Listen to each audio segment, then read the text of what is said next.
the eclipse is upon us. It actually started already. One of the things I kind of want you to do, if at all possible, or if you remember, can go back and do it again, is with the eclipse happening, I really want everybody to hear what I have to say. And the way I think that would be best is if you can listen to as much of this talk as possible with your eyes closed. So that you're really using your senses, not just using your normal way of perceiving information. So a lot of what I'm going to say, you really have to kind of wrap your head around. And if your eyes are open, fine. But if you can do it and you remember, shut them again. Something like that. So I am not one to do meditations to start events. I do feel that with the eclipse that it would be nice. Lunar eclipses especially.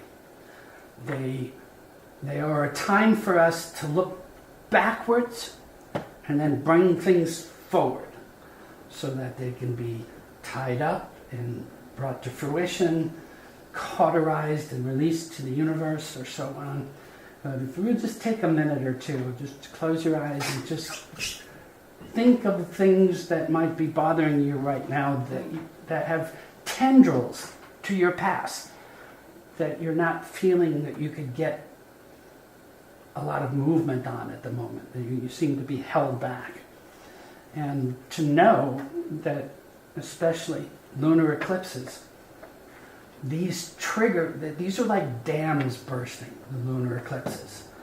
There's a buildup of energy, a buildup of energy, a buildup of energy, and it can be for years. Some of the eclipse cycles, Saros cycles, they're 1,260 years long. So this literally could be stuff from pre-birth, in the womb, you name it. But lunar eclipses are the best times to release and to relinquish information. Now, I am affectionately calling tonight's eclipse the super wolf blood total lunar eclipse of the moon. All right, I'm watching all these. It's a super moon, it's a blood moon, it's a wolf moon, it's this, it's the other thing. Okay, so 2019 is pretty active for eclipses. We get 3 solar eclipses this year and 2 lunars. In general, you can have as little as 2 eclipses a year, just 2 solars, no lunars. Or you can have as many as 7 eclipses, which is usually 3 solars and 4 lunars. We have 5 this year. 7 eclipses doesn't happen very often. It's not something that you really want to deal with that much anyhow. Since eclipses are trigger points, and to have 7 of them, that's almost like 1 every other month is less. So to break this down, it is a supermoon. Okay, and supermoons are when the moon is full at its closest point in its orbit around the Earth. It's called perigee. And so the moon is closer, it looks bigger. Supermoons are 6 to 7% brighter. There's also mini-moons, which are 6 to 7% less. And those happen at different times too, but it's not something we ever talk about. So the wolf moon, yes, okay, I'll go with wolf moon. Wolf moon is just the name that the Pima Indians and actually medieval Europeans used that as a name for this particular full moon in January.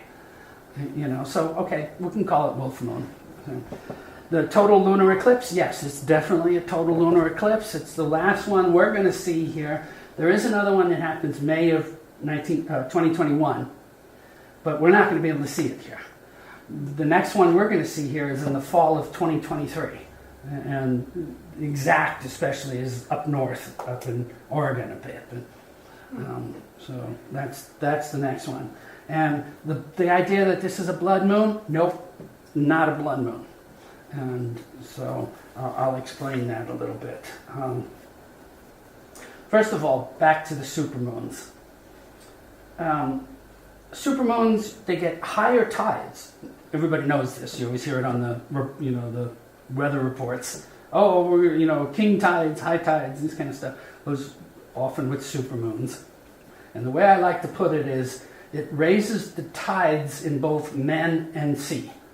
The tides in us, the water, the energy, so on and so forth. It's all emotions.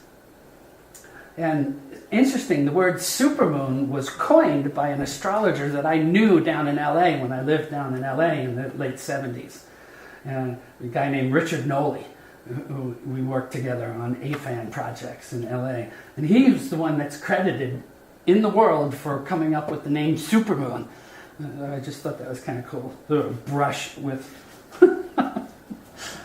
Andy Warhol moment. Now, the idea that it's a wolf moon, okay? There are other names. The Choctaws call it the cooking moon.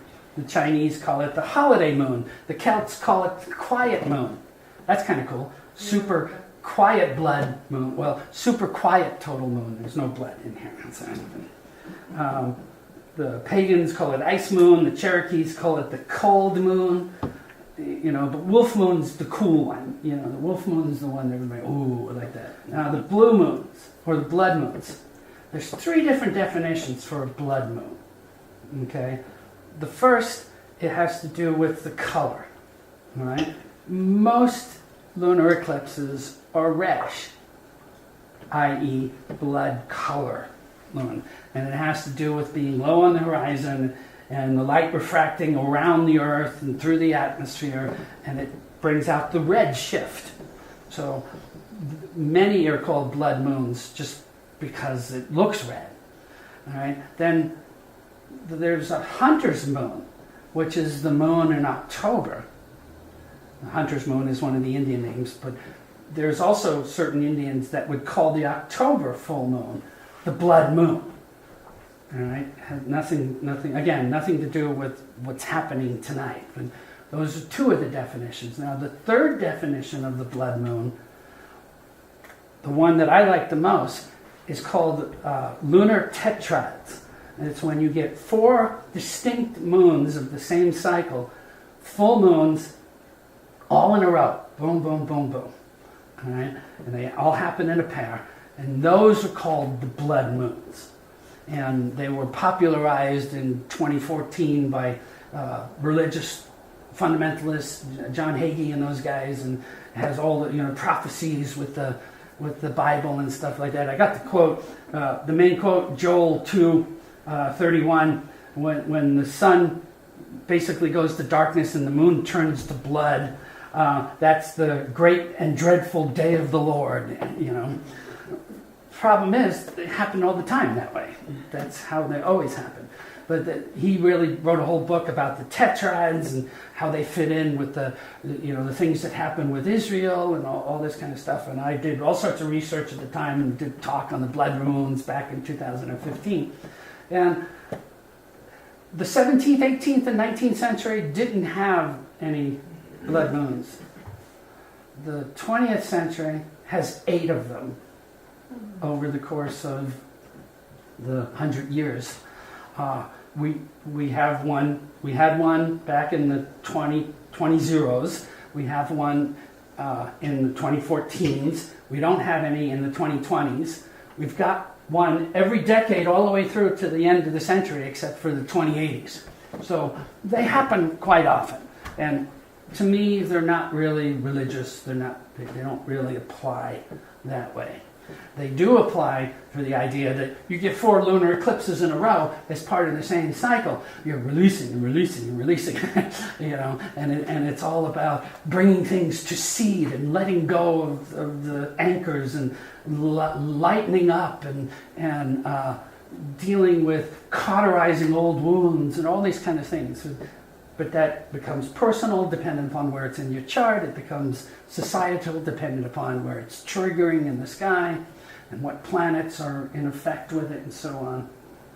But this is not a blood moon. So a supermoon, total eclipse of the moon, yes. That is for sure, definite. So, eclipses. main thing, if you walk out of here, what I want you to remember is eclipses speed up change. Any sort of change, it's going to speed it up. Solar eclipses are like births. They're instigators. They something's here and bam, and then you have to deal with the fallout. Lunar eclipses are more like dams, like I mentioned. The energy builds and builds and builds, and pressurized and pressurized, and then the dam starts to crack, and then there's just this flood of energy.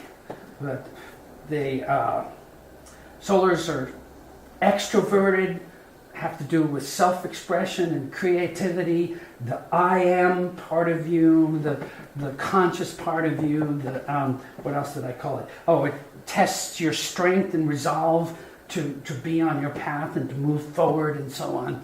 And lunar eclipses, on the other hand, are about releasing, reaping harvests, applying care and attention to things.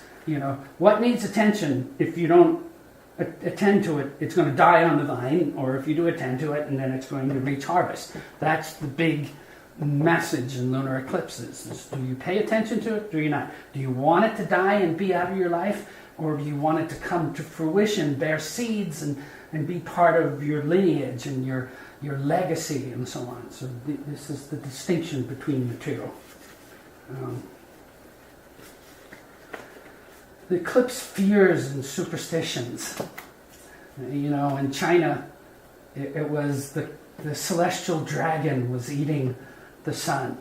And that's why they would shout and scream and bang pots and everything. They were trying to scare the dragon away.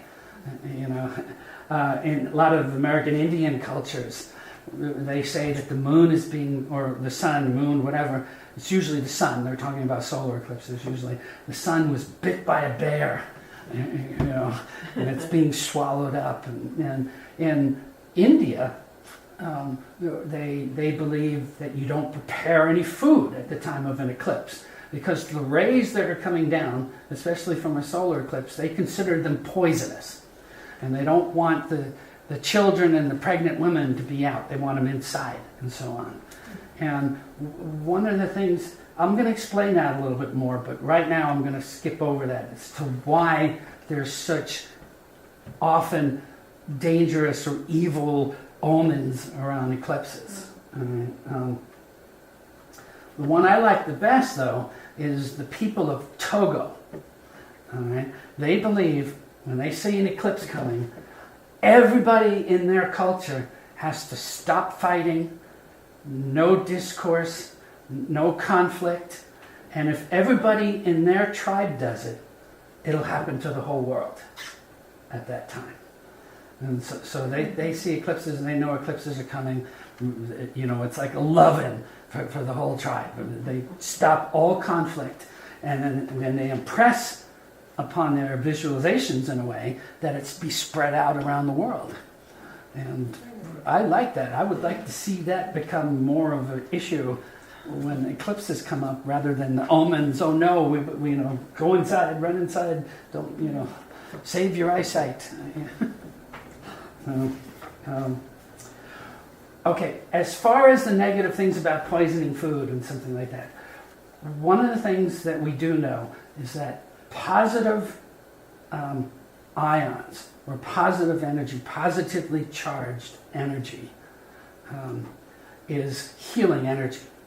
Negatively charged energy is not healing energy, it's detrimental energy. Now, with eclipses introduced massive amounts of negatively charged ions into the atmosphere, into our Earth. So one of the things, so that does kind of support the idea of, okay, don't go outside, don't be in the rays or whatever, but it doesn't matter if you're inside or outside. These things come through, the homes and everything. The one thing that I would suggest is to get a massage or to take a shower, or in some way, those ions stick to the outside of your skin. And they'll build up a charge around the outside of your skin. So anything that you could do after eclipses to basically slough those negative ions off will make you feel better. And that is literally the only negative I've been able to find biophysiologically having to do with eclipses is the idea that it increases the negative ions in the air, which tend to bring us down. In ancient China, if the astrologers didn't get the eclipses right, some of them were killed. It's in the law. It even says, if the astrologer predicts being before the time, in other words, if they predict it early and the eclipse comes later, they are to be killed without respite. Okay? Or if they predict being behind the time, or if they predict the time and then it happens later, they should be slain without reprieve. And there's even history. These two guys named Hai and Ho in China, they got drunk and they didn't report the information. They didn't report it right, and the emperor got surprised and put them to death. In China, they used to have official observers. It was the main one that communicated with the emperor, and then that official observer would have 4 different observers. And their job was to go out and to watch the 4 cardinal points at nighttime, to watch all the risings and settings of the moons and the stars and then this and that, and to calculate. And then they'd give the information to the royal observer, and the royal observer would present it to the king. These are one of the few where we have records on this kind of stuff. The earliest recorded record of eclipse is 2154 BC. And there's even mentions of eclipses before that, and there's even mentions of writings that were lost. It's almost like antediluvian writings, before pre-flood kind of things in history, that it was known and got passed down that these eclipses were still important and that they should be calculated and forecasted and so on. So the effects of eclipse, right? They're frequency generators. There's a main way to think about this stuff. They form transition zones. They harmonize the sun, moon, and the earth. All right? You get them all in a line. Astronomically, they call that syzygy.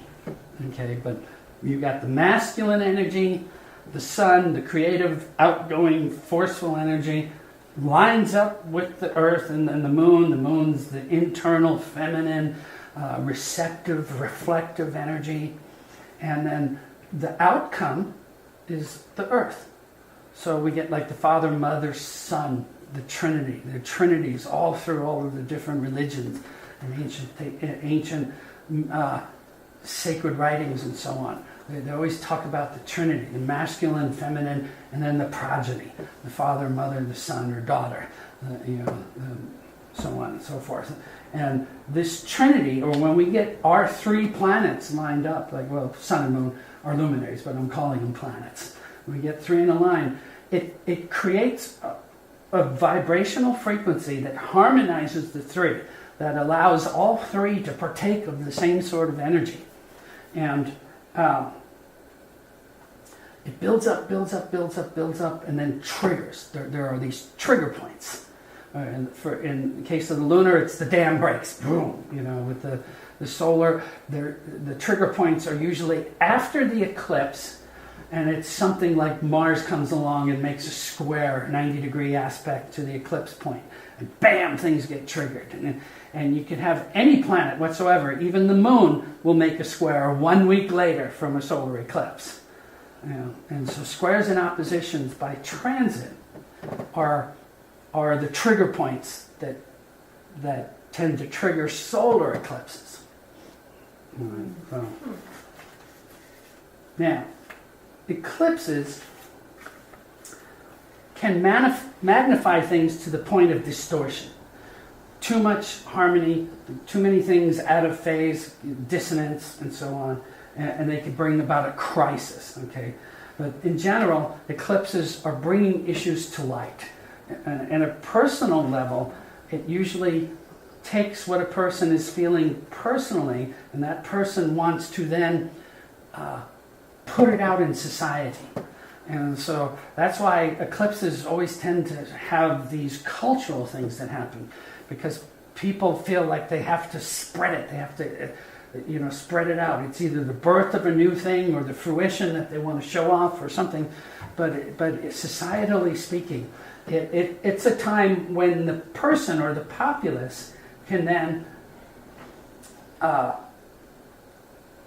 revolt, magnify, mutate, evolve the situations. And oftentimes those situations revolve around political leaders, the aristocracy, and these things like that, which is one of the reasons why eclipses tend to, one of the big effects of eclipses through history is that the king dies or there's a turnover in the kingship or things like that. And that's part of it. There's another part that I'll get to in a minute that I think is even more important.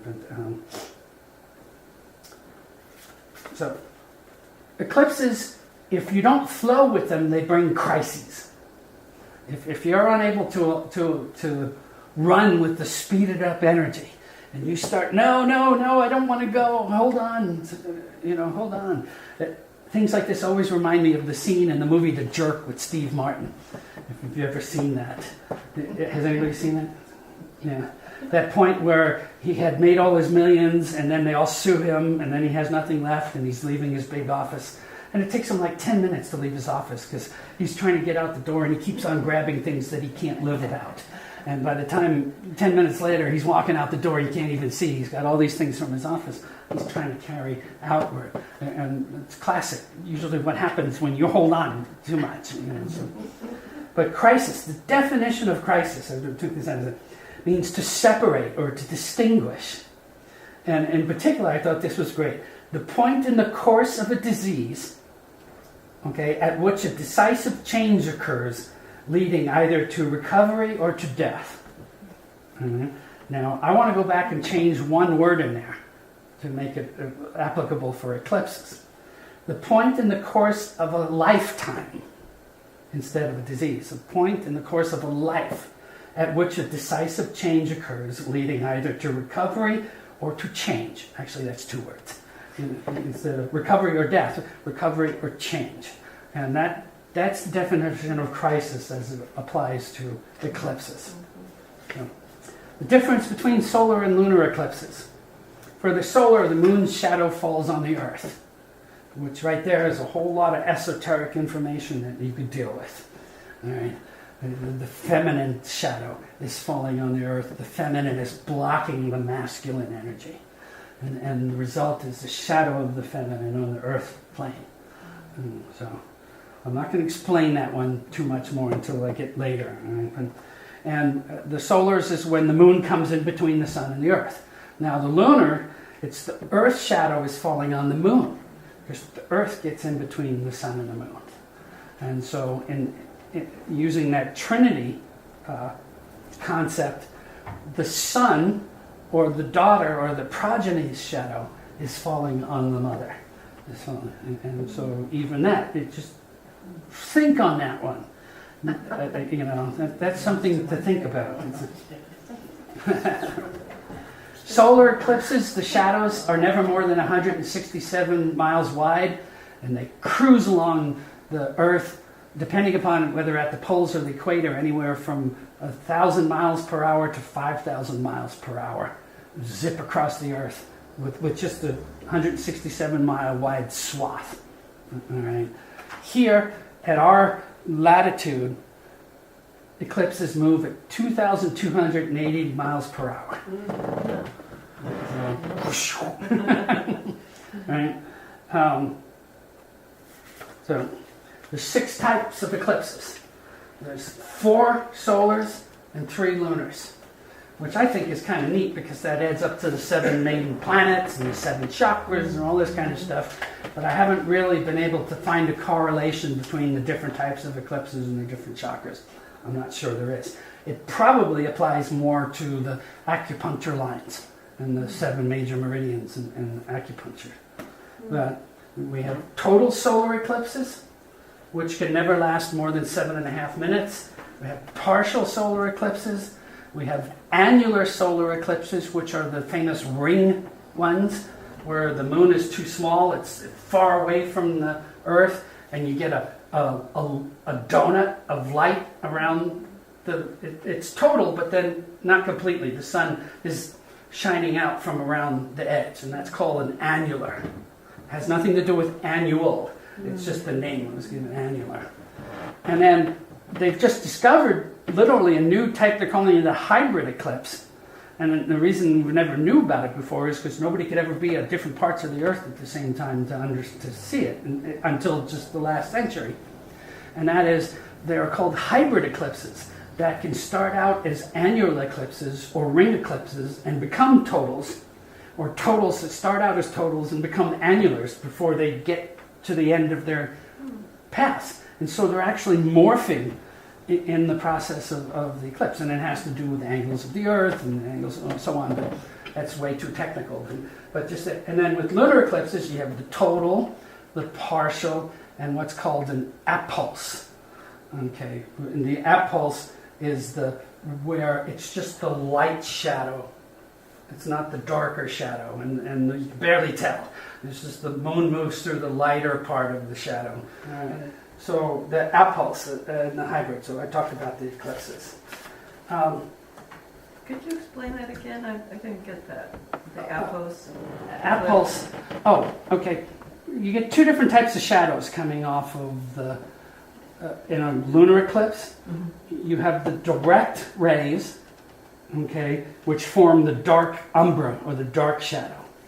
But because the sun is larger than the moon, and because light waves can bend and so on and so forth, there are these lighter shadows that make up a larger arc of shadow, okay, which is not the direct darkness of the sun, it's refracted light. And so there's partial light that hits. I see. All right. And what usually happens on our lunar eclipse is it first moves into the penumbra, the lighter one, then moves into the umbra, then gets dark, and then moves back into the penumbra and out. And so the penumbras are always the larger arc of shadow, and the umbra is the tighter, darker one. And it has to do with light bending around the sun or the moon, or whichever. Even with solars, you can get some of that a little bit, but it mostly shows up with lunars. Now, one of the big differences with lunars too is the lunar eclipse is seen by the whole half of the Earth that's facing the moon. The whole Earth, that half of the Earth sees it. Solar eclipses, the path is only 167 miles wide and cuts across whatever it's doing. The one we had in July of 2018 cut right through the heartland of America in July of 2018. And where those things happen. Where they happen, where they start, where they end are all important. I remember one of the examples, the eclipse that happened just before 9/11. It started in Arabia and Iran and stuff like that, and ended in New York. Mm-hmm. And there are these kind of things that happen with people who study eclipses. You can see these sort of indicators, And the other thing about eclipses, they fall in these 18-year, 10-day, 8-hour cycles. Every 18 years or so, they come back to the exact same point that they happened 18 years earlier. Right? That's one of the cycles. There's another cycle called the Saros cycle that's 1,260 years long. And Saros cycles usually involve something like 70 or 71 different solar eclipses, not in a row, but as part of a sequence. And the sequence is the eclipses start way up at one of the poles, and over the 1,200 years, they move down closer and closer to the equator and get longer and longer, and then they pass the equator, and then and on their way out, they move back to the other pole and get shorter and shorter. And these are called Saros cycles. There's 38 solar Saros cycles, there's 38 lunar Saros cycles. And I'm not going to get into this because this is way too complicated, but the degree of the exact point of the initial first eclipse in that Saros cycle defines what the whole cycle stands for. And so we actually have 76 different cycles happening and interlacing with each other right now, these Saros cycles. And so we've got 5 eclipses this year, but they're in different Saros cycles. We see them as eclipses in a row, but you can actually pinpoint them down to the effects based upon the initial beginning of the Saros cycle. And I've never bothered, because that's just too fine a distinction as far as I'm concerned. But if you hear the concept of Saros cycles, that's what that is. And in winter, the lunars are higher up in the sky. In the summer, the solars are highest up in the sky. At the equinoxes, they're as low as they can usually get. If they're going to happen, they're going to happen pretty low in the sky. So nothing's happening here. You can have a solar without a lunar, or you can have a lunar and a solar together, or you can, what often happens is you get a lunar, then a solar, then a lunar. All right? And eclipses can only happen at certain times of the year. There's a 34-day period where they can happen, and it has to do with the sun, moon, and them crossing the equator. If you took the equator of the Earth and expanded it out into space, that's called the celestial equator. And the moon spends 2 days north of that and 2 days below. And where it crosses, those are where the eclipses can happen. And the same with the sun. Half a year it's above, half a year it's below. And so when you get the lunar and the solar crossings of the celestial equator, those are called nodes, that's where we get the eclipses. And so there's only 2 times roughly a year that you can have that happen. Can happen, doesn't mean they have to happen. But that's the only time they can happen, is in there. So,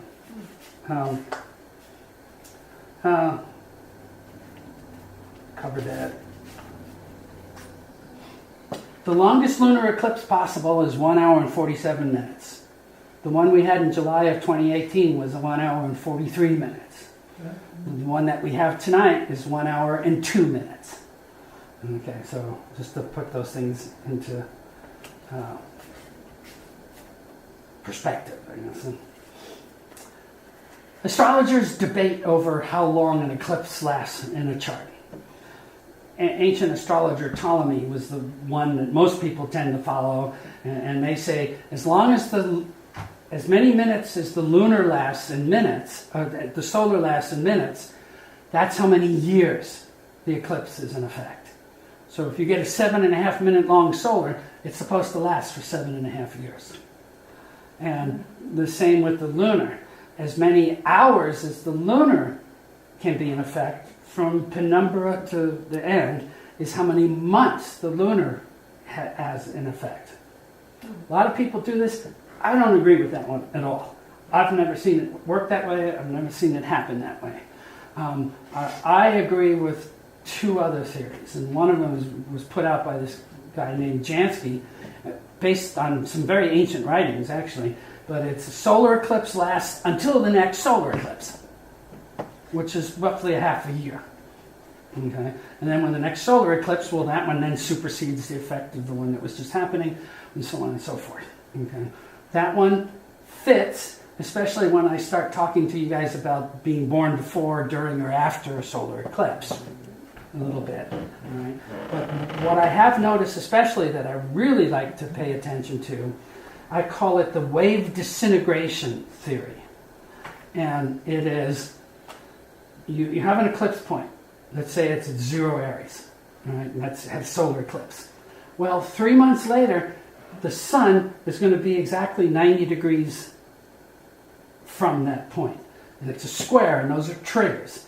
So there's a 3-month trigger.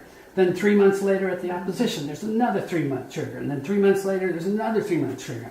And so what ends up happening is, especially with the sun, since it was the sun and moon that were initially interlacing with this, is there are these waves every 3 months. And the waves start out, the first 3 months, it's taller, but then they get softer and softer and softer over 3 months. And I've noticed that they tend to spread out at least 18 months. That's why I was talking about the one that happened to Trump, right on his ascendant in Mars back in July of 2017.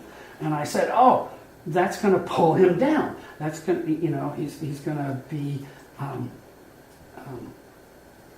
his reputation is, he's going to want to leave office. He's going to want to, and I said, it's probably going to take at least 18 months. Well, 18 months is January 26th of 2019. So I am expecting the Mueller report to pop right on the 18-month cycle. So we'll see if this happens, if it comes. And the 26th and the 27th is also the first of lunar square to this eclipse we're having tonight, because the moon will be 90 degrees. So I've been watching and just watching the way this is building, and I'm going, oh yeah, okay.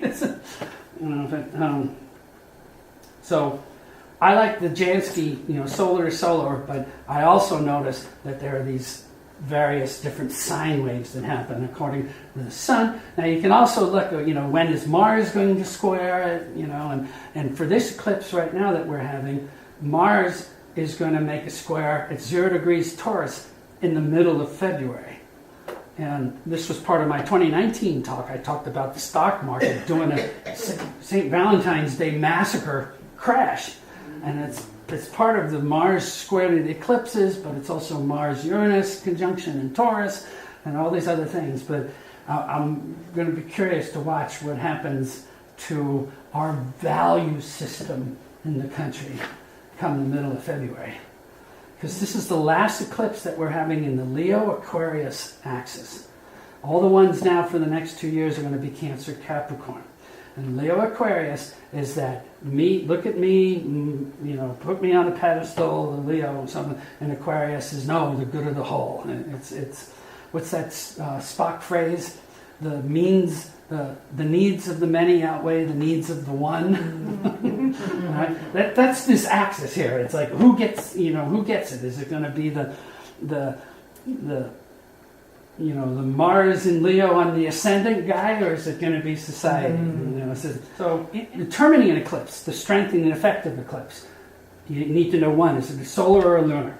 You need to know the length, how long it is it a 5-minute solar, or so on, or the strength. You need to know where the shadows are falling, especially for a solar. Where does it start? Where does it pass over? Where does it end? You need to look at it where it falls in your chart. What house? And so on and so forth. And if it's conjunct any planets in your house, or if the eclipse that's happening in the sky will conjunct planets in the sky, those all contribute to the strength and the determination of what that eclipse is going to do. Plus the Saros cycle, if you wanted to go that far. But I wouldn't bother then. To understand the power of eclipses, you need to understand what the bodies are that are involved, the sun, moon, and the earth. The power of an eclipse, one must first understand the difference between the sun and moon. Then one must understand the power of three, the concept of three, the numerological implications of the three, what's the Trinity, all these kind of things. So, the sun versus the moon, the difference between these. I'll go through this fast. The sun is always the same energy. The moon energy is always changing. The sun is conscious energy, the moon is unconscious. The sun is objective, the moon is subjective. The sun steps up energy, the moon steps it down, releases it. The sun is DC current, which we can't take. We have to look at the sun through the reflection of the moon, which is AC current. Okay? The sun is the creator, the moon is the preserver. The sun is activity, the moon is fertility.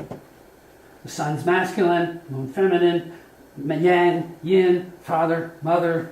Okay. The sun is active evolution, the moon is passive evolution. The sun is about becoming, the moon is about overcoming something. The sun is about destiny, the moon is fate. Okay. The sun is creating, the moon is accepting. The sun is the divine mind, the moon is the individual mind or the personality. The sun has to do with the future, the moon has to do with the past. And then, of course, the earth is where we deal with the present. Again, the way these three things line up. So, the sun rules the mouth. The moon rules the nose. The sun rules the right nostril of the nose. The moon rules the left nostril of the nose. Now this stuff, you can get really creative with these things when I go into the idea of doing in-breaths and out-breaths based upon the lunar and solar cycles. All right, because in any full moon cycle, there's basically 4 points. There's the waxing moon, from new to full. There's the waning moon, from full to new. And then there's the new moon and the full moon. There's 4 periods. Okay? The waxing moon can either be the in-breath or the out-breath, and vice versa. And the new moons and the full moons are the still points, where you're neither inhaling or exhaling. And you could set up cycles, the breath cycles for meditations. The ancient Sumerian techniques and Tibetan breathing techniques have to do with doing this with the moon and the sun cycle. Where you find the sun and moon in your chart when you were first born, there's 4 different ways it can be. The sun and moon can both be above the horizon. They can both be below the horizon. The sun can be above, the moon below, the moon above, the sun below. 4 distinct different types of soul type energy that would benefit from 4 different types of breathing techniques that one could do. Mm-hmm. Then you can also alternate between the right and the left nose, the in-breath on the mouth during solars, exhales with the mouth during lunars. All of these combinations that one can use to elicit or excite the kundalini energy, the soul purpose, the vibratory creative energy in a person. This gets really esoteric and metaphysical, and so I'm not going to give anybody any particular meditations, but play with it, think about it, look at where it is in your chart, and I already talked about the Trinity, the 3 of them together, sun, moon, and the earth together. The one thing I want to point out is the triangle, outside of an orb, or the egg, or whatever, the triangle is the strongest structure in nature. It's the masculine, feminine, and then the result. And the 3 sides of a triangle, you can't break it. It's the strongest unit, or unity, I guess, there is in nature. Effects of the full moon on the earth. It brings, this is just full moons, this is not eclipses. Okay? It brings more moisture and more tides. There's more bleeding. One of the big things in medical astrology is you never have surgery around a full moon, especially if the body part that's being worked on is ruled by the sign that the full moon is in. Like full moon in Aries rules the head. You wouldn't, unless you want to bleed out on the table or have them have problems with extra bleeding, you don't have head surgery during a full moon in Aries. It's just, you want to get the full moon as far away from the body part as possible. So like a full moon in Pisces, where it's the feet, which is literally just the next month, in a calendar, but it makes all the difference in the bleeding cycles and things. If anything, you really don't want to have surgery around a full moon. It's just wise not to do it. There's been studies that have shown this stuff. The doctors give a shit. And so they just schedule, because that's when they can fit 5 surgeries in a day and they're not on the golf course. So that, so more bleeding. Bread rises better during lunar eclipses. I've never known that one. Trees conduct more electricity. There's more light, more crime. The magnetic storms on the sun tend to peak during lunar full moons. And it brings out the shadow side, the werewolves and the mental deficiencies. Full moons make people go weird, okay? If one has a deficiency, it's going to be accentuated around full moons.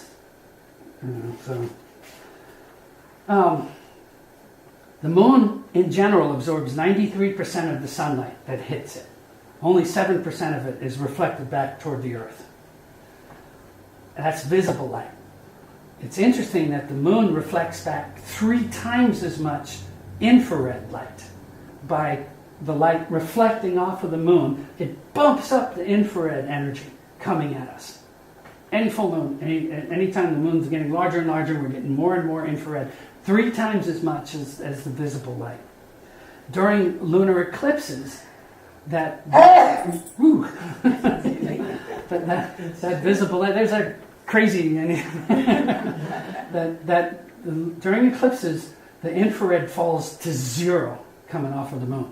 There is literally no infrared light that comes off of right now during the totality. There will be no infrared light whatsoever coming off the moon. There'll still be visible light, but the infrared disappears. I don't know what to make of that. I haven't really got into the societal part of that. But with the suns, with solar eclipses, what happens is we get much shorter radiation wavelengths. And so what happens is the high frequency infrared radiations disappear. They get really soft or less powerful, and that affects the ionosphere, which affects the weather, which affects this and everything. So other things about lunar eclipses. The surface tension of water increases during lunar eclipses. Mm-hmm. Right now, at full, if you were to spill that water on the ground, it would stay more in a puddle than it would to float. The surface... No, I'm going to wait a little while longer. The surface tension hold. And the esoteric implication of that is the water, the feminine, doesn't want to move. It wants to stay in one place. It's not going to seek out the lowest and find its lowest point. Where it is, it just wants to stay there. So something else also to contemplate on your own. Lunar eclipses, astrologically, are about revelations and resolutions, cauterization and culmination, remembering and moving on, fruition, harvest, and turning things to seed. You need not look back anymore. Eclipses, usually you're not allowed to look back. So eclipses are all about, boom, you're moving forward, especially the creative solar ones. With the lunars, you're allowed to look back, you're just not allowed to go back. You're allowed to look back, grab the things that need to be finished, and bring them into the future and finish them up. Send them to the wind or whatever. But you can't look back. You can peek back, but you still have to go forward. The eclipses are all about forward-moving changes. So, with the lunar eclipse, it's you bring these things into the future. It's like paying the piper or footing the bill. When the deed is done, the lunar eclipses put them to rest. It ties them all up in a neat bow, and you're done with it. So. Solar eclipse, the effects of solar eclipses, the astronomical effects. Flowers close up, temperatures drop. It can drop up to 10 degrees. Which, by the way, if you have that happening in the ocean, it causes extreme weather. It causes weather conditions to start. Diurnal animals go to sleep. Nocturnal animals come alive. Bees go back to their hives. Birds lose their direction, and they either go silent, or the songs that they are singing end up being these weird melodies that are nothing like what the birds are known for singing. It's like they go a little crazy, and they start, just free-forming stuff. But the thing I like the most is what I've noticed is the birds get silent, and then the insects and the frogs and the cicadas and the crickets, they all just kick up a storm. The cicadas especially, as the eclipse is happening, over the few days coming into an eclipse, the cicadas get louder and louder and louder and louder, and then when the eclipse happens, they go silent. That was kind of cool. Predators howl, roosters crow, and frogs and crickets strike up a chorus. With the solar eclipse, the effects on the Earth, there's the sudden loss of the ultraviolet radiation. The pH level of seawater drops by as much as 20 to 40%. There's also something that happens, and people, they couldn't figure this out for a while.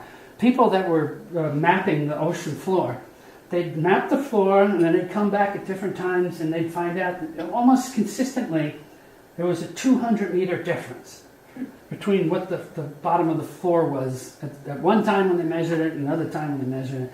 And this kept on happening around the planet. And what they found in 1963, these guys went out during an eclipse and they watched and measured it. And what happened is there's all this life, bioluminescent jellyfish, seafood, fish, algae, plankton, all this stuff that sits on the bottom of the Earth. All right? At nighttime, any nighttime, those things move up about 200 meters. They come up off the ground and sit at about 200 meters off the ground, and the bioluminescent ones start turning on. And this is at nighttime when the moon's out. In the summertime, they sink back down and shut off, and they go back. And this happens twice a day, every time. So.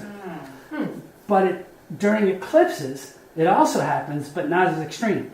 During eclipses, they move up about half as much, 80 meters, 100 meters. And they do the same thing. But they move up real quickly, and then as soon as the eclipse ends, they crash back down. It's not a slow sunset and sunrise rising up and down. But the way the cartographers talked about it was they felt that the seabed must be really chaotic during eclipses with this sudden raising and sudden lowering of all the life on the... I thought that was... You know, people say eclipses, moon phases don't affect humans. Bull. There's all this stuff all around the planet. They've noticed they can take oysters and move them from different parts of the planet and put them where they can't be seen by the sun or moon, and they will adjust to the sun and moon cycles because oysters open at different times with the sun and moon cycles. And as soon as you shift them, they readjust to whatever it is in the locals. It's just... Solar eclipses, the astrological effects, they're forward-looking. You can't look back. It's births. It's creativities. It's impelling and instilling some sort of issue in your life. Activity, vitality, and direction. These are all key words for solar eclipses. Wherever you find those in the chart, that's where you're going to find you want to apply your activity. It triggers mutations. It triggers evolutionary transitions. It triggers deaths and births. Okay, or leaping into the void, as I like to call it. And one of the reasons that this is a real esoteric part, and you're not going to find this in books anywhere. And I've learned over time from Tibetan writing, ancient Chaldean sources and things like that, that eclipses, when you have eclipses, what happens is it sets up a harmonizing field around the earth in a way that allows different souls to incarnate and excarnate into physical existence. When non-corporeal entities go to be born on the planet, they don't just zoom right into the womb and then become viable in the womb. They come in through eclipses to adjust to the first taste of physicality. And then they exist in our solar system around the planet, around the room, around the sun. Okay? They come in, and then when the eclipses happen, if a person is born immediately after a solar eclipse, I mean hours or days, okay? What that means is that entity came in to the physical realm and was so determined and knew exactly so of what it wanted to do, and it had found the right vehicle to be in, that it continued right into the body. Okay, and this has to do. What this is saying that the consciousness doesn't enter the baby until it's actually born. the soul. Right? Now there's two different sides of that. There's one part of it that does that, and there's the other part that comes in at conception and deals with the prenatal eclipses and all the things that are happening on. But the masculine and feminine part of the soul combine right at birth with that birthing. But it's the eclipses that allow births to take place and allow deaths to take place. That's why there's so many deaths around solar eclipses and lunar eclipses, and why there's so much change that takes place. It's because what's happening is these entities are coming locally and then trying to harmonize and then come in and so on. And so if you're born immediately after the eclipse, you knew exactly where you were going. If you're born way after the solar eclipse and just before the next one, what that says is you came in and you were looking and you're not quite sure as a soul what it is you wanted to accomplish this lifetime, and you really couldn't find the right vehicle, body, parents kind of thing to be in.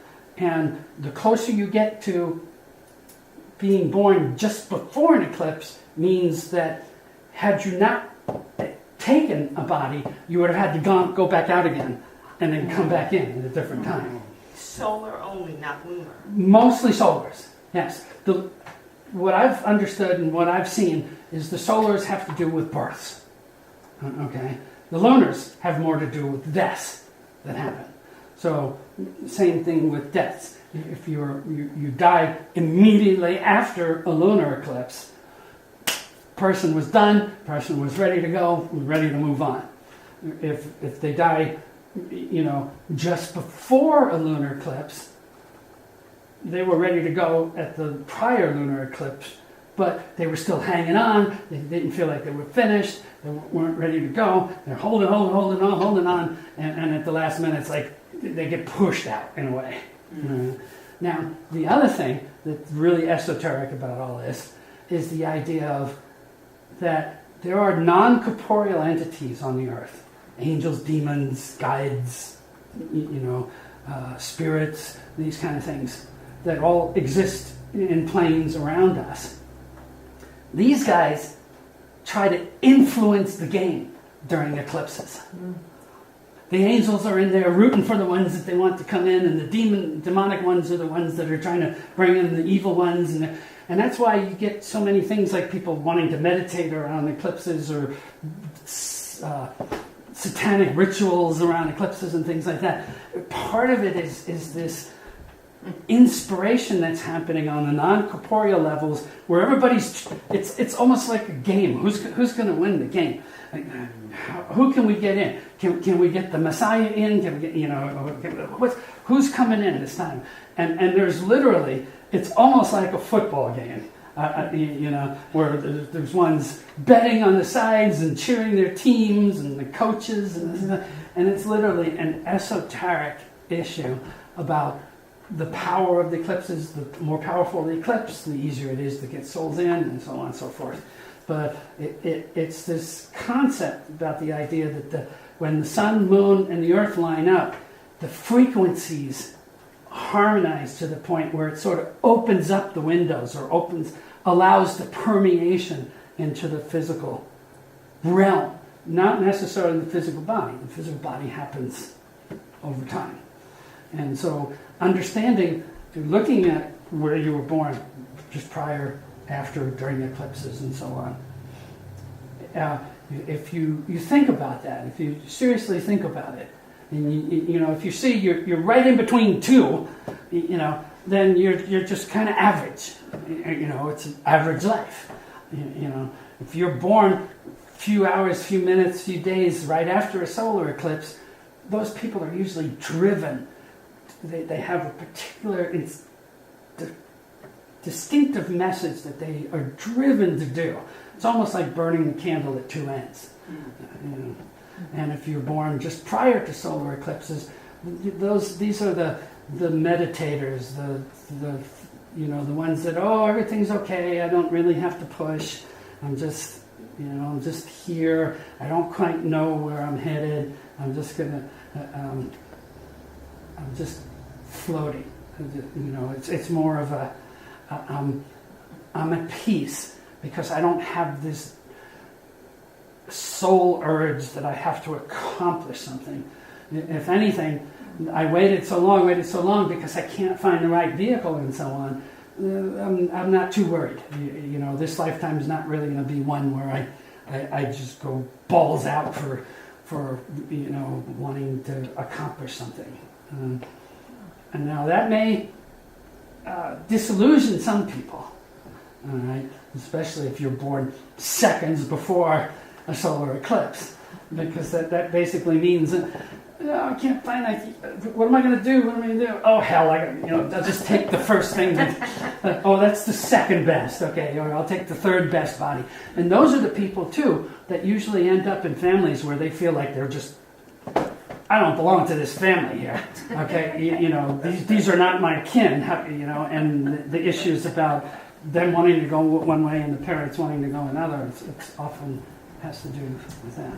And then, of course, if you're born on an eclipse in general, what can you say? Those are oftentimes historical type of figures that make such a change in the planet that they don't stop. They're like comets. They just burn through the sky. Everybody know what the cross of matter is? No. Okay. It's when one is crucified on the cross, that there's all these esoteric meanings to it. And I'm going to give you one of the main ones tonight, and it has to do with eclipses. You have the spine and the chakra system in the body, that with full moons and new moons, the energy raises and up and down in the chakra system, in the spine. That's the one part of the cross, the upright part. With eclipses, what happens is solar eclipses affect the pituitary gland, the pineal gland here. Lunar eclipses affect the instinctive ancient part of the brain. It's called the medulla oblongata. It's the center of the spine. But it's situated back here. If you were to go from here and get the knob on the back of your skull, and you were to put a line right through them, you're going from the pineal through the pituitary to the back of your brain. And it cuts right across the upright spine energy. So what happens is when you meditate on that, or when you have an eclipses and those things are triggered, you end up with the cross of matter from an esoteric point of view. And one of the things that I was taught a long, long time ago, I think I was like 21 years old, was that the way that one can locate the pituitary, was by using your ears, putting a line from your ears straight across, and a line between here and here. And where those cross in the center of your head is where the pituitary is. And to focus on that point and meditate on that point, that is the point, that is where the two crosses, the two axials of the cross of matter happen. And they always say that's how you can get off the cross of matter. You don't have to be tethered to the earth plane. But that's what these eclipses do. If one were to sit and try and do meditations, you have that, you have the breath work that I was talking about, you have the nose and in-breath and all of these kind of things. And over time, there are basically 28 different versions of breathing techniques that one can use to activate different types, different parts, different memories, different energies in the body. And many of them can be birthed, or you would start them on a solar eclipse and then work with them for the 2 weeks up to a lunar. Well, oftentimes a lunar will be 2 weeks after, you know. Or if the lunar comes first, you start with the lunar and work toward the solar, and so on. But there are these yogic kind of meditations that can take place, that can only take place during eclipses. So another really powerful yet undocumented effect. I guess effect would be the right word that I want to use for that, but it's almost like an opportunity. It's almost like a potentiality, you know. And then if you do a little bit, if you actually put your thinking, your mind energy, you know, mind over matter kind of stuff, you can actually trigger these different vibrations and frequencies in your body. So,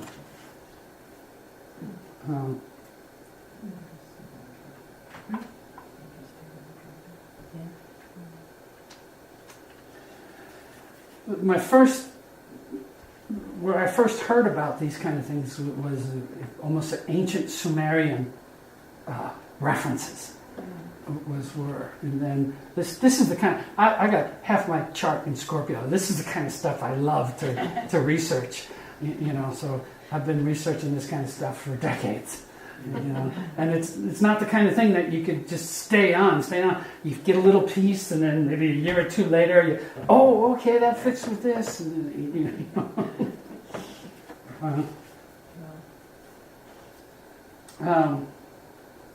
I talked about the breath parts already, the still points. And I talked about the 4 different locations that you could have of the sun and moon, both above, both below, so on and so forth.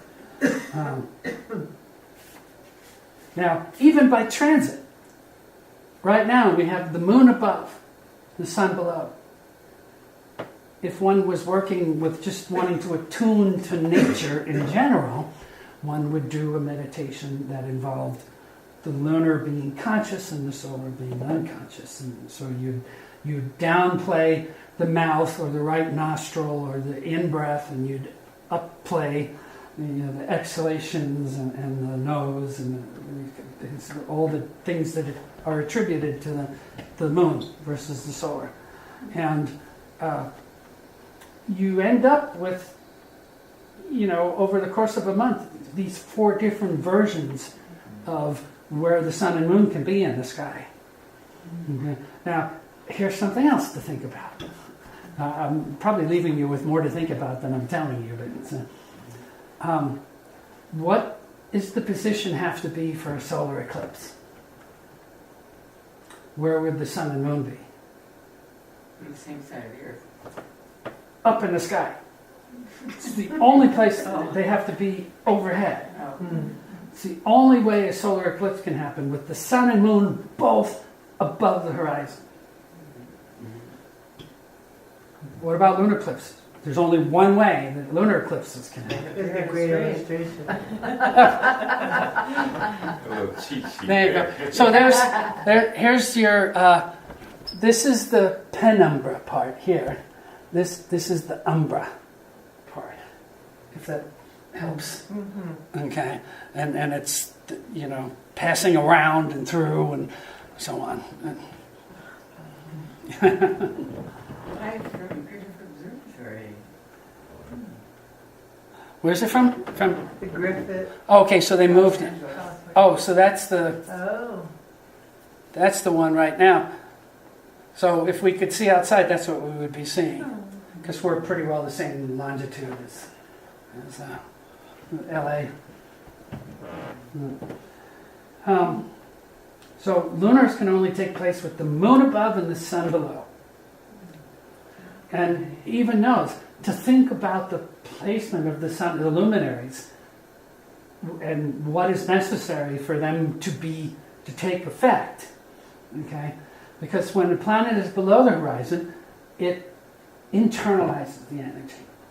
It doesn't make it so obvious or conscious. When the planet is above the horizon, there it is, you know, conscious, you identify with it and so on, so forth. And here's the four meanings of the four different luminaries. When the sun is above the horizon, if a person, in this case, if a person is born with the sun above the horizon, right? The awareness, there's a high awareness of divine masculinity. The divinity is conscious, and their identity, they identify very much with some sort of spirit or source or I am presence in the world. Sun above the horizon. Moon above the horizon is the high awareness of the divine feminine. And it's those people, there's a power of being receptive and reflective. They like to have people bounce things off of them. You know, they shine for other people because the sunlight from other people or the vitality of another person, they will reflect it back to them. They're not so into themselves where they have to be the one that shines. The divine feminine will be much more about nurturing those around them and so on. So this is the moon above the horizon. So when you have the sun below the horizon now, right, you have, it's more, the God is within me, not without. Okay? It's less anthropomorphic. Suns below the horizon, people don't identify God as a man with a beard or whatever. It's an energy. It's usually a it's not familiar energy. It's not like Saint Germain's talking to me or something like that. It's this non-anthropomorphic, just I am, and I don't have to be, let anybody see it. I don't have to let anybody know about it. I'm comfortable. I have this inner fire, this inner light. Moon below the horizon. Anyone want to guess? Okay. It's about shining your light within. It's about reflecting what's inside of you and reflecting it outward for other people to see. All right? These are the people that I was calling, these are the meditative, soft-spoken, third eye kind of guys. Okay. The ones that are in meditation all the time, the ones that are they don't really like to impede on this their carbon footprint. They're much more about maintaining their own sense of source or something to that nature. You look like you had a question. No. Okay. So those are the four different energies of having the sun above or below the energy. And you would combine those with the sun above and the moon below. You have to integrate the two different parts of that. Sun above, moon above. You still have to integrate the sun and the moon. They're both going to be vying for acceptance, out in the world and so on. But this is something to just know about your chart. And your chart is basically, there's the ascendant-descent axis, the first seventh house. Anything above that, on the top part of the page, that was in the sky, visible. Anything below that was hidden, was beneath the earth. That's the internal below. So.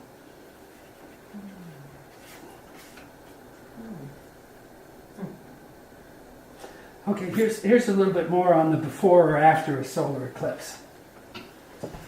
After a solar eclipse, there's creative certainty. And the closer you are to right after an eclipse, there's no doubts whatsoever in their life about what it is that they are going to achieve and what they're going to do. And there may be doubts about how they do it and all this kind of stuff, but that they have a focus. I call it, it's almost more of destiny, or they're destined to do something. They feel like they're destined that they have to do this. The path and the purpose is clear. And if you get too close to an eclipse, like Trump was born shortly after an eclipse, after a solar eclipse.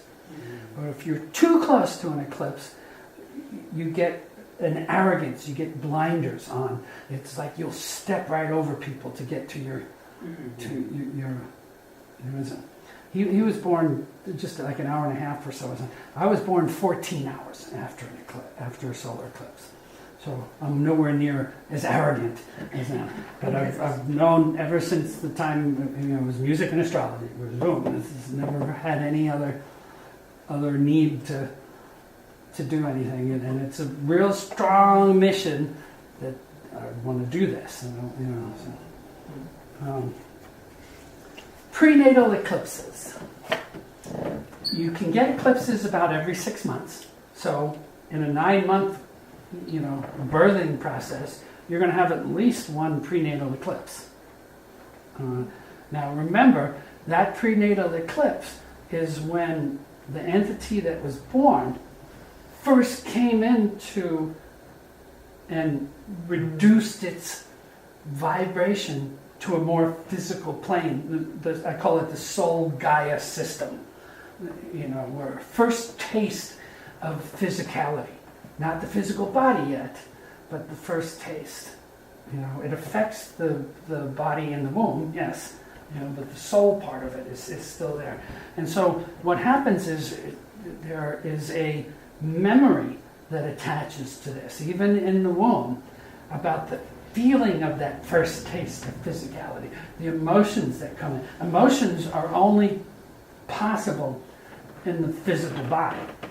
Emotions are not something that happens in higher realms. It's a totally earth-based, tangible thing. So these prenatal eclipses, when they happen, and where they happen in the chart, become very sensitive points in a birth chart. And anytime you have something come around, the moon once a month, Mars every 2 years, Jupiter, every 12 years, and hit those prenatal eclipse points, there's this like going back and remembering the prenatal epoch. It's like remembering past lives sometimes, remembering issues. The prenatal eclipse points, where they fall by house and sign, and if they're conjunct planets in your chart and so on, these end up being sensitive points throughout your life. Okay, so eclipse point triggers in your natal chart, whatever your eclipse point is, there's a particular degree where that happened, and you have to look back through ephemeries or things like that to figure out what that is. For example, the one we had in January just earlier was 24 degree Capricorn. The one tonight is at 1/2 degree of Leo Aquarius, and so on. So you would find these prenatal things, mark them as sensitive points in your chart, watch transits to them, watch squares to them and triggers, but especially conjunctions, and especially the nodal returns every 18, 36, 54 years, and so on. So, now, for triggers, the sun, I already talked about the idea, it's an identity crisis. The sun trigger to an eclipse point every 3 months, that wave reduction theory I talked about. Right? If Mars is the trigger that squares it, like with this one tonight, mid-February, Mars is going to square this point. It's the crisis is a challenge to overcome something. In our case, with the Earth, with society, because it falls at 0 degree Taurus and how it affects the U.S. chart and everything, so like, it's going to affect the stock market, especially things like Monsanto and Bayer, where they're talking about the purity and the toxicity of foods. And it's especially going to show up in mid-February in cattle and livestock and agricultural issues, and even seafood and these things, stuff like this. You watch, and that's going to be what drags the stock market down. But challenges. If you have Saturn as the trigger, there are humbling events. There are crises that cause you to have to humble yourself. Right? If you have Venus as the square, there are crises having to do with loving yourself and loving somebody and being able to be compassionate and sharing and so on. If their Jupiter makes the square or the trigger to an eclipse point or to an eclipse, it's about learning or understanding issues. It's about education. and issues about, do you know enough? Do you need to learn more? Have you forgotten?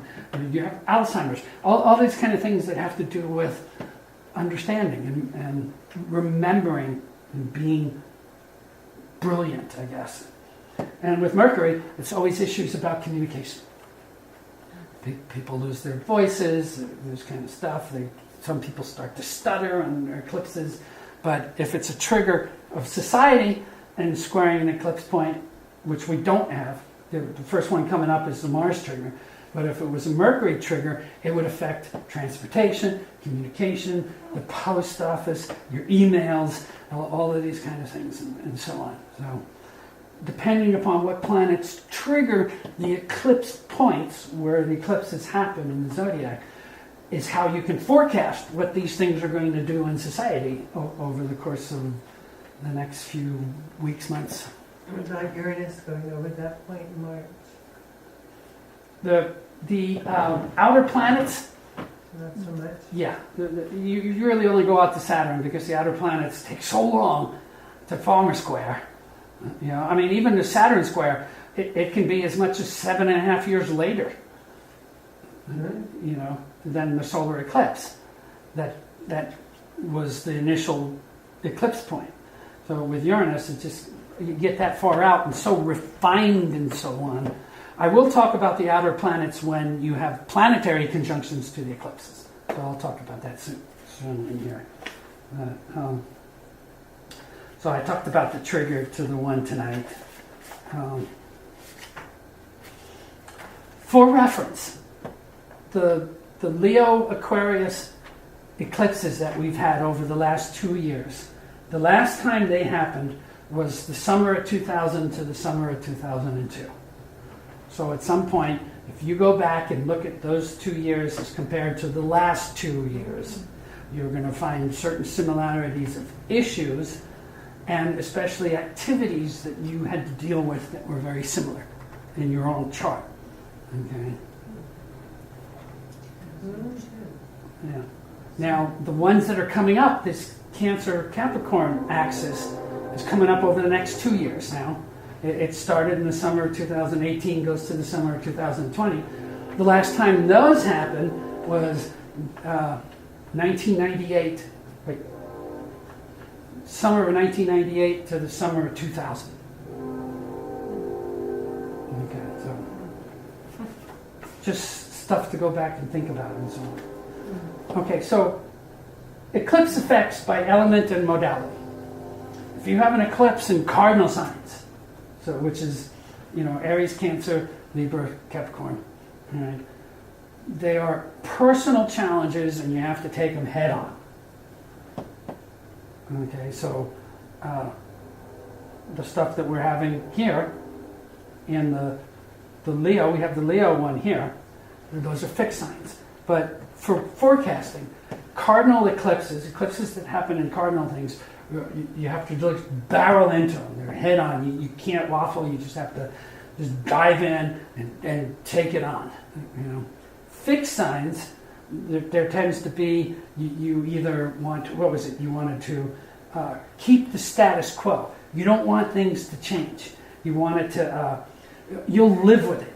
You won't. You'll do what you can to not so much avoid it, but not have to take it head on. You'd rather stay in your situation and not want to apply yourself to the change. So fixed signs are the hardest. Those are the ones that you usually get slammed because you're holding on so tight that Mother Nature comes and 2x4s you on the side of the head to get you to change. So, and mutable signs, the tendency is to either work around it or ignore it altogether. It's like they don't want to face it, you know. But rather than resist against it, they'll figure out a way to work around it and glance off the side of it and so on. And so that's by modality. By element, fire, earth, air, and water, if you have eclipses in fire signs, all right, it's a crisis of spirit, that I am connection in yourself, or your connection to God, or are you God, are you connected, are you self versus God, all these kind of things. Earth signs is tangible things. The things you own, your home, your physical body, the health of your physical body. These kind of things are what get triggered in earth element eclipses. Right? In air elements, it's a crisis of mind over matter. They have to think things through. They have to visualize and the wheels within wheels. They have to manipulate thought in order to get through it and fix it. So, and the water signs, if you have an eclipse in water signs, they're crises of the heart. They're crises of emotions. They're crises of feeling hurt, being, what's the word? When you feel like somebody, Violated? what's that? Violated? Yeah, that's not the one I had in mind, but that works. You know, it's where you feel like you've been harmed, you're hurt, you're stabbed in the heart, kind of thing. You know, those are Betrayed. of love betrayal. You know, in society, now these are personal applications of eclipses in your chart. In society, when you have modal connections, like cardinal connections in society, it's usually political. It's usually change in political positions, different leaders and things like that are deposed, or there's revolutions, or there's changes, but oftentimes there is the change in leadership status of very large, well-known figures in the world. Revolutions and mutations.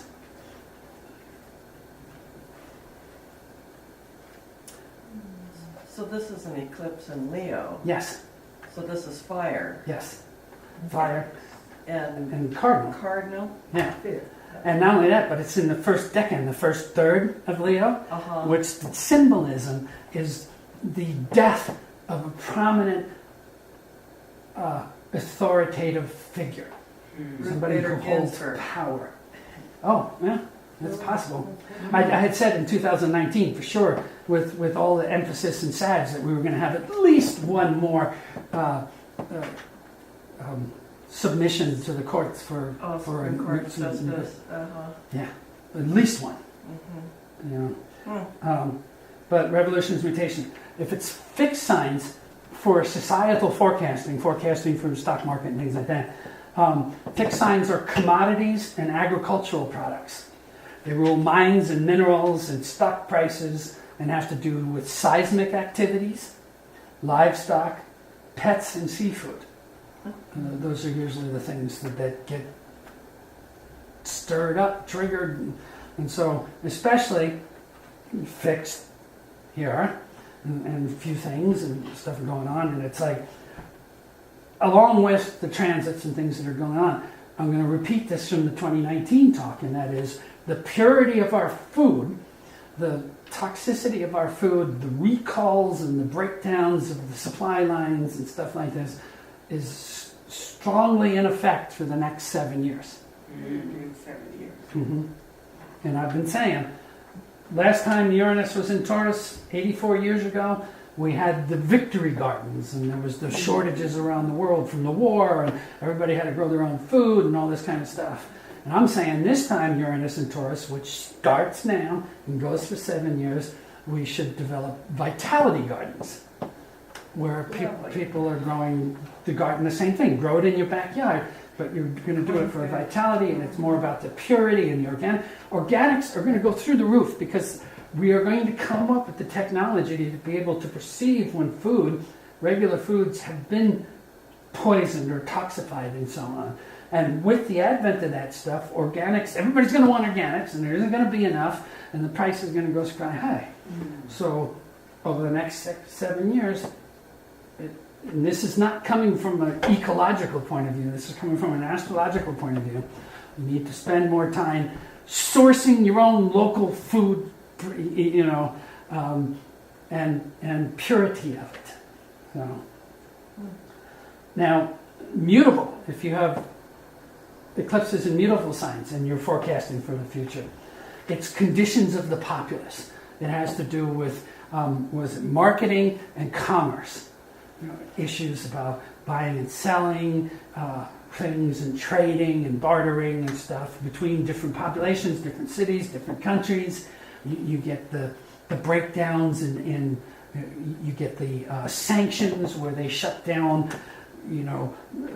trade going into certain countries. You get all these kind of things geopolitically during eclipses that happen in mutable signs. Oh, first decan, the sudden infirmity of a political leader. Mm-hmm. That's this eclipse at 0 degrees. Leo. So they might have a heart attack or something like that. Doesn't mean they die, but it does mean they're taken out of commission for a while. Okay, so eclipses, according to the house that it falls in your chart. This is the one where you could personalize it for yourself. In general, where eclipses houses, the houses they fall in, it's get your house in order. Clean up the activities of those houses, purge the activities that are involved with those houses, and so on and so forth. But the first 7th house axis, okay, you're going to have crises having to do with identity and recognition. Issues about me, about my mate, how much, is it codependency, am I losing myself in the relationship?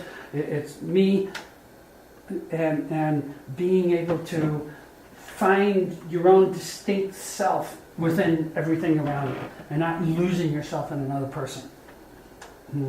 Second, 8th house axis, if you have these eclipses, any of these eclipses, if the Cancer Capricorn eclipses trigger in your 2nd and 8th house over the next 2 years, okay? Because when these things trigger, they're going to trigger for 2 years at a time in usually the exact same houses, But it would be, the way I called the 2nd, 8th house one is mergers and acquisitions. Okay? It has to do with sexual and tangible values. Who do you want to blend with? Who do you want to have power over? Who do you want to share your resources with? Who do you want to go into business with? And I call it mergers and acquisitions. I thought that was just a nice comical way to say that. 3rd and 9th house axis. If Cancer and Capricorn are on your 3rd and 9th house axis. It's going to be issues about understanding, intellect, expressing yourself, being able to communicate what you're feeling and understanding to others, and them be able to understand you in a way that makes sense, or is a value, or is a teaching, or is a viable information. You can have issues about not being able to communicate, or strokes where you have to relearn how to talk and speak, and that's worst case scenarios, and you'd have to have not just the idea that it's in 3rd and 9th, but you probably have Saturn on there and Mars square at the same time, and all these other things, and you get 5 detrimental things like that, and it likely is going to be a stroke or something, but all of these things are you have to calculate and figure out the strength of the eclipse, how it integrates into your chart, before you can predict the severity of it to a person. 4th and 10th house axis. There are going to be crises and issues having to do with privacy and prominence, security and visibility. Okay, am I a person of the world? What I do, the profession, does it take up my whole life, and I've lost my family, or am I private and I don't do anything out in the world, and all my issues are happening in the family? But it's going to be the inner or outer world, the behind closed doors or in front of closed doors issues in society, between your profession and your family. Okay. 5th and 11th house axes. Again, if you have Cancer or Capricorn eclipses falling in your 5th or 11th house, it's issues about pleasure and happiness, about whether you can smile or you can't smile. Are you happy? Are you enjoying? Do you put through what I call the petty tyrant issues, where somebody comes into your life and makes your life so miserable that you have to remember what it is to be happy and pleasurable and fight for it. But it's this axis about being able to smile or not, or are you bitching and complaining and falling apart? It's just so, 6th and 12th house axis. It has, the way I called this was sustenance and servitude. It's like, how are you taking care of yourself? And in order to take care of yourself, are you free to do it? Or are you in servitude to somebody in order to be able to take care of yourself? Do you have to rely on other people for your job or your food or your safety or your health, well-being? Or did you get put in prison? Where you're serving a sentence and suffering at the same time. I mean, it's all these things about the 6th, 12th house axis. And it can be the mental deficiencies and things like that. And now that's through the houses. So that, you're saying Cancer, Capricorn. Is it These like next the same two- for Leo? No, this is just for the over the next 2 years, the Cancer, Capricorn axes, those eclipses that are hitting. When you overlay that over the natural wheel of Aries through 1st through 12th houses, Right. what gets triggered was what I was telling you got triggered. But not this one. What's that? Not this one. This Leo one is really the last vestiges of the last 2 years. This is the final one and the least powerful of the ones that hit over Leo and Aquarius over the last 2 years. So, okay, eclipse effects by planetary conjunctions. If you have an eclipse hit a particular planet in your chart, or if the eclipse that was happening today was conjunct a planet, this is what the issues would be. All right. If it's the sun, sun would have to be conjunct them. So you skip that one. But in general, it's the path, prioritizing your path, the sun. You've got these new things. How important are they? Where are you going to set those up in priority? And when it's the moon, it's the past brought forward. It's the issues from the past.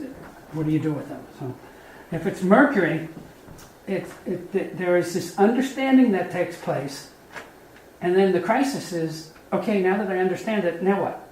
What do I do about it? I understand it, but how do I apply it to the world? So if you have an eclipse or an eclipse point, it triggers Mercury in your chart. You're going to become aware of something, but then what do you do with it? So, so it's already past now, huh? It's ending. It's lightening up on the opposite Yeah, side. yeah. So it's coming off of it now. So if it's Venus that gets triggered by an eclipse point, it's issues about shame or guilt or indulgence of the self.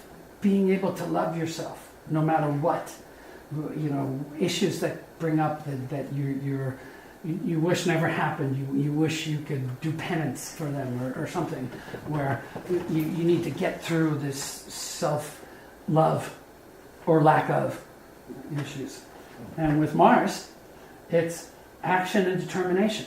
You will get challenged where there's something that you have to steel yourself and fire yourself to be able to commit to and break through and work toward it.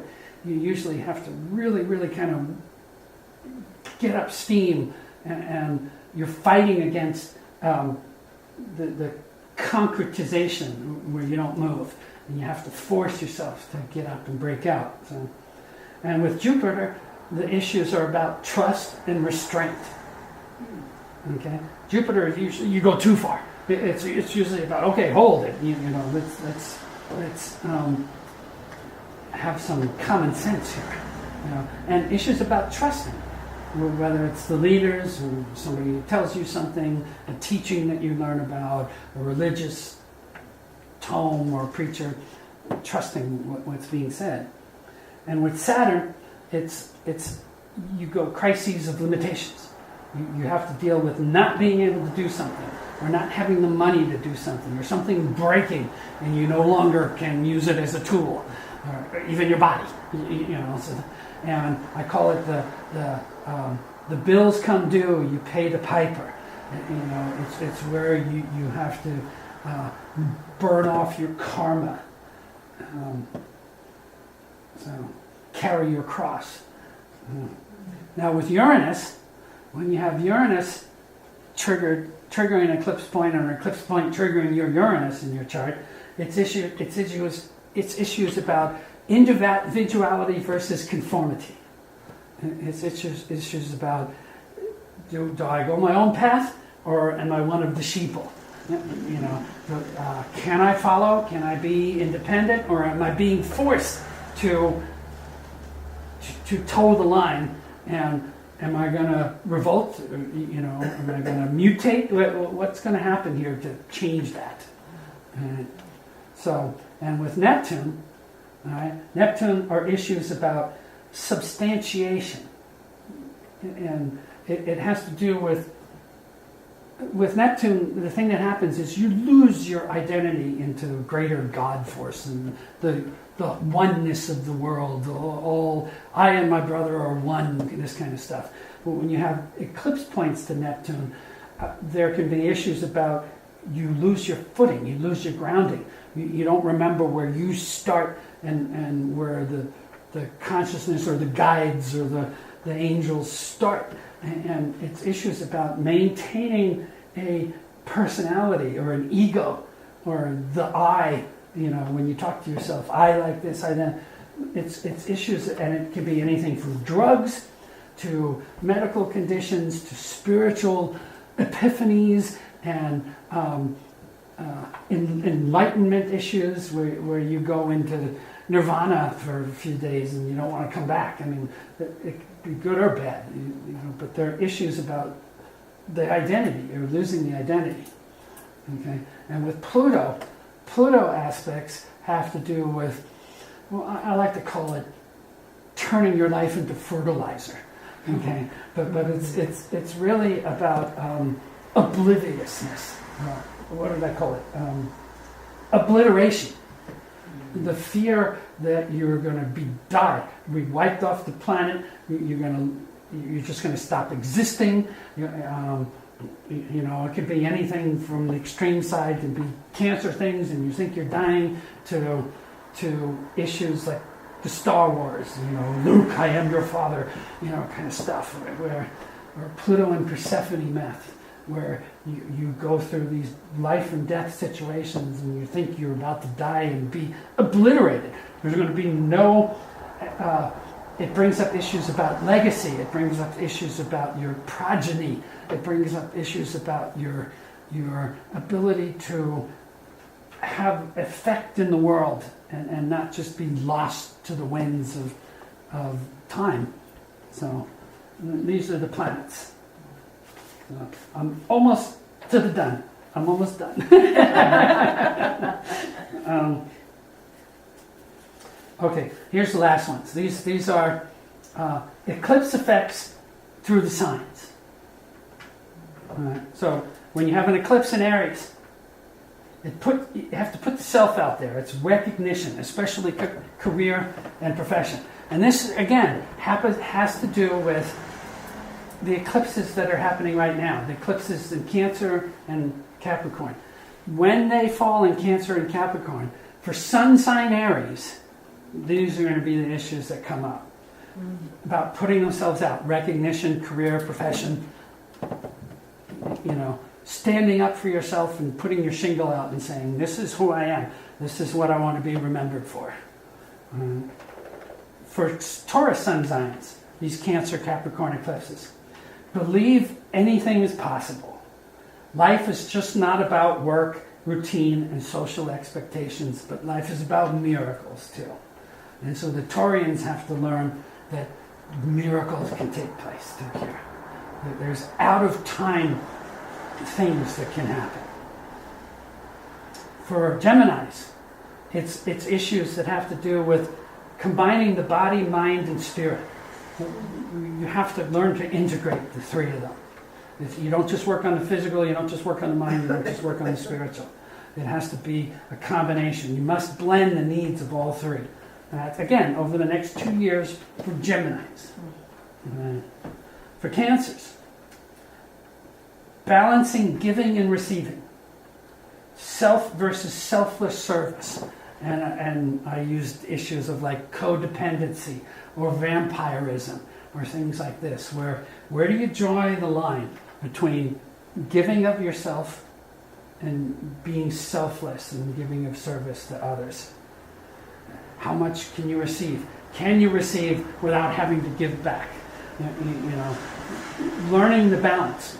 Most people are not balanced there. They're either very good at receiving and they're the takers, or they're very, very good at giving and they're the givers. And most of society is made up of givers and takers. You know, there's very few that end up right in the middle. Well, these eclipses will allow the Cancers to come to a closer middle, I guess would be the way I would put that. Okay. Leos. Daily routines must support your dreams. The promises pursued. You have to add the larger dreams to your daily routines. Don't get caught up in the idea that everything's fixed. I'm never going to break out of this. You know, oh, my health, I'm so stressed, I'm breaking down my health and this and that. No, you have to remember what your dreams were, and you have to include that in your daily life, so that you remember the inspiration and the vitality and the ninth house issues that happen for Leos. For Virgos, the main message over these next two-year eclipses is live in the moment, not the past, not the future. Be here now. Give 100%, and it's getting past your inhibitions to be here now and to be totally yourself without feeling like you have to hide something or hold back. For Libras, next 2 years, remembering the concept of rest and relaxation, love and comfort. Recharge your love tank is how I put that down. The crises that are going to come up are going to be issues that make you have to remember how to take care of yourself, how to love yourself, how to nurture yourself, how to value yourself. So, reach R&R. For Scorpios, the observations and the epiphanies that the Scorpios are having during these next 2 years, the awarenesses that are taking place, they need to be shared and disseminated. They can't just be kept to yourself. It's not something that is for your personal need. It's so that you can have an effect on those around you. And there, with Scorpio, it's the power to or the power over. You don't want to do it with the power over. You want to have the power to have an effect. To take the things that you're downloading here and do something with it in the world. With Sagittarius, the next 2 years is about focusing on wealth, value, safety, and security. It's make money, get the raise, do what you can to beef up the bank account and your security and your home and your nest, build your nest egg, all these kind of things is Sagittarius energy. And the last 3 for Capricorns. All of this Cancer Capricorn stuff. It's all about new beginnings. Lighten up and let go. When I think of things like this, I always think of the Joker card in the tarot deck. This kid just going along, doesn't own anything but a little bit, he's tied on a stick, and he's just about to walk right off a cliff. And the state that he's in, you can tell he's not going to get hurt. He's just light and ready and airy and ready to go and on this new journey and on these new beginnings and so on. And that's a toughie for Capricorns to do. So, let go. Lighten up and let go. And the phrase I got when I was thinking about this was that phrase that they say, you're going to have to pry this from my cold, dead hands. And it's those kind of issues about, are you going to just hold on where you're going to die in the process, or are you going to let it go, and move on and so on? But I kept on hearing that phrase when I was contemplating the Capricorn stuff. And Aquarius, cut through the chatter. Let the still small voice in you sing out. It's about meditation. It's about listening to your inner guidance. It's about listening to your own morality, your own, what else would that be? Your own conscience, and following it. Not letting the world around you or your circumstance squash that voice and silence that voice. It's about bringing that voice, making it louder and louder, and trusting your gut, going on your instincts, going on your morality, and moving forward with it. And last but not least, Pisces. For Pisces, these next 2 years, the eclipses trigger learning from others, reaching out, keeping company with other people. Pisces, they tend to like to have a small, close-knit group of people, family. They're close in. But these eclipses are going to force them out into the open more. It's going to force them out into no man or woman is an island. You have to. It takes a village, kind of stuff. Right? It's learning to open up to other people and partake of what they have and make use of what they have, and not just shut it down because you think you're so centered and at peace and have worked everything out that you're not going to learn from anybody else. So for Pisces, it's a little bit of humility there too. But it's about being able to work with other people. And I made it all the way through. Only took 2.5 hours, like usual. I can't seem to do a talk under 2.25 or 2.5 hours. But, There was a lot of yeah. material there. Yes. So, questions? I have a question. Is there somewhere a published list of all the eclipses since, say, 1900 or so? Yeah, there is. You can get them online. This was, it's called, what was it? Solar and Lunar Eclipses Worldwide. All right, and I printed the next 10 years, and so it gives me the eclipse, the date, where it's affecting, shows the paths, and so on and so forth. And I just ran it for 10 years, but I also have a book that I use when I'm working on clients. It's 125 years worth of eclipses, and it shows the full moons and new moons. Full moons, new moons, and then eclipses and where they are, and so on. And that's how you can study them. You can look at them over long periods of cycles and see how they move through.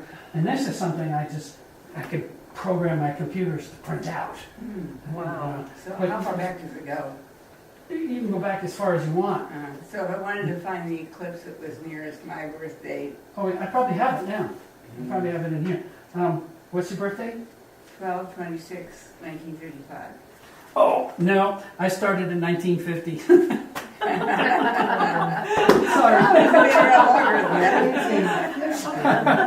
Okay, May I thought I had it. 1953. What's that?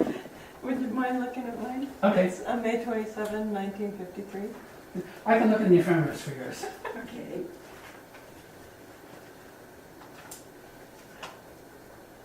May 27th, 1953. Uh-huh.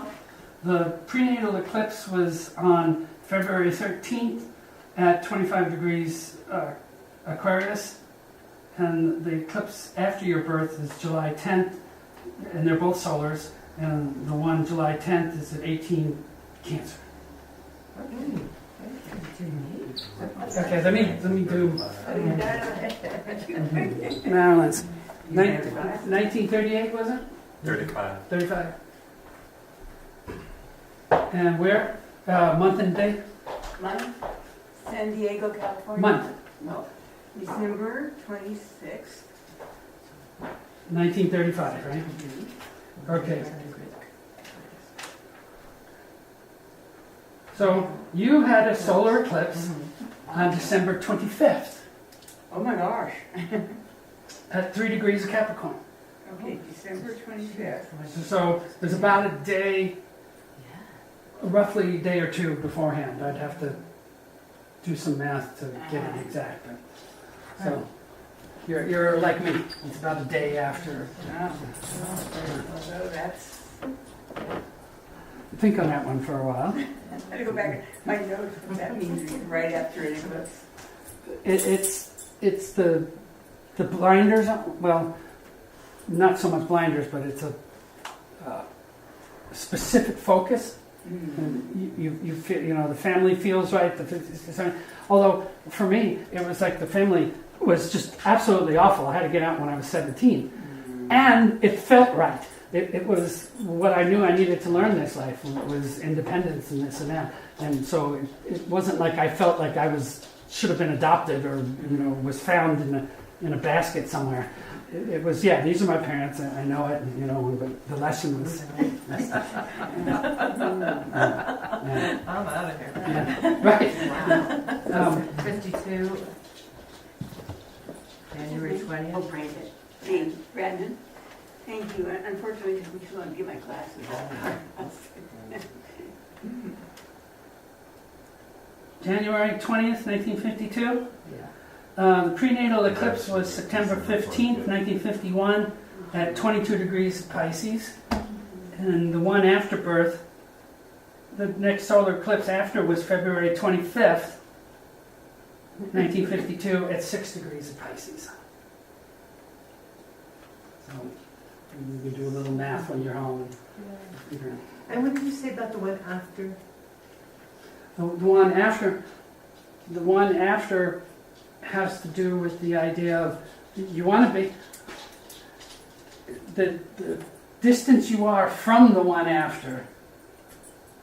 Actually, the one after, it doesn't have to apply if the one before is close enough or tight enough. If it's more than halfway closer to the one after, just stick with the one before. If it's more than halfway in between the one before and the one after, then you would focus more on the one after as being the more prominent one. Does that answer? Does that help? Yeah. You want to know yours? January 21st, Year first. 1985.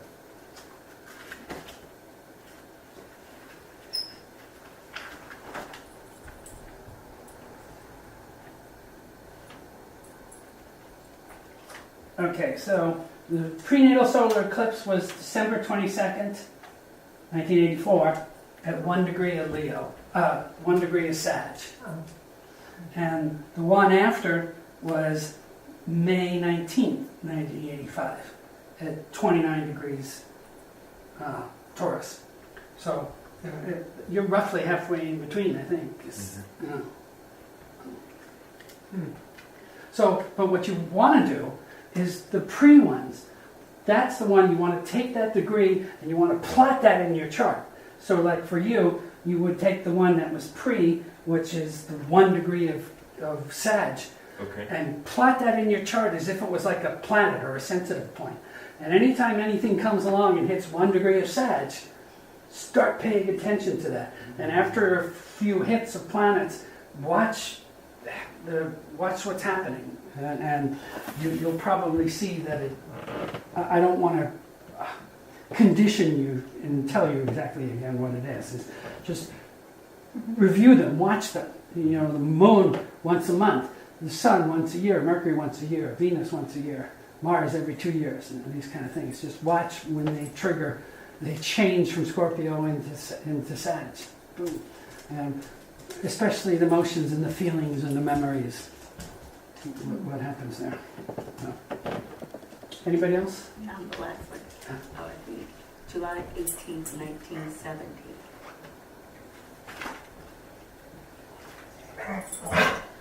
Yes, I know it's time. So you plot that, and then when that date comes around, Well, you were born on a full moon, but it's the eclipse, the solar eclipse after your birth was August 31st, yeah. 1970. at 8 degrees of Virgo. But the prenatal eclipse was March 7th. Just notice what's going on that day. March 7th That's a good, on that day. at 17 degrees of Pisces. So you want to slap 17 degrees of Pisces into your birth chart and watch the. Was that clear with you guys on the prenatal? Did you get the prenatal point to plot in your chart? Yeah, so I'm 20 degrees in Aquarius, Was the one prior? was the prenatal. Yeah. Okay. So just. So every time So how I does this work? plot 20 degrees Aquarius in your chart. Okay. Plot it right as if it was a planet. Okay. And I use PNE, and that's how I notate it. Okay, prenatal. Eclipse, yeah. Okay. But plot it in there and watch as transits come along and trigger that. And if you want to get really fancy, you can look at the squares to it or the oppositions to it, I but see. especially the conjunctions when something gets to 20 degrees of Aquarius. Okay. You know, and So it's not that specific date, it's when something gets close to that point. It's not the date, it's the location. It's the location. It's the degree of the sign that's the prenatal eclipse point. It's where it falls in the zodiac, where it falls in your house, what houses, and does it fall right on your Mars? These kind of things is what you want to look at. But it's the sensitized point. Mhm. It's not a sensitized date. But if you were born closer to the one that was after your birth, then that's the one you pay attention to, is that what you said? You still look at the prenatal eclipse still point look at and both? put it in because it was triggers. Okay. But we're using two different concepts here. Okay. The prenatal eclipse point, for a sensitive point, has to do with you being in the womb or coming in and becoming physicalized. Right. The concept of you came in on one solar eclipse and didn't find the body and waiting around, and you're going to bail out before you get to the next eclipse, that's more an issue about your determination and your path in life.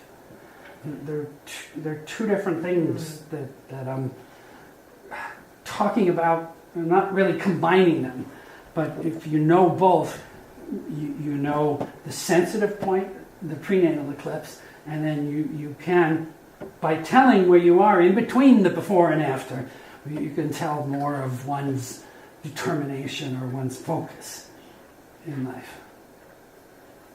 It's subtle stuff.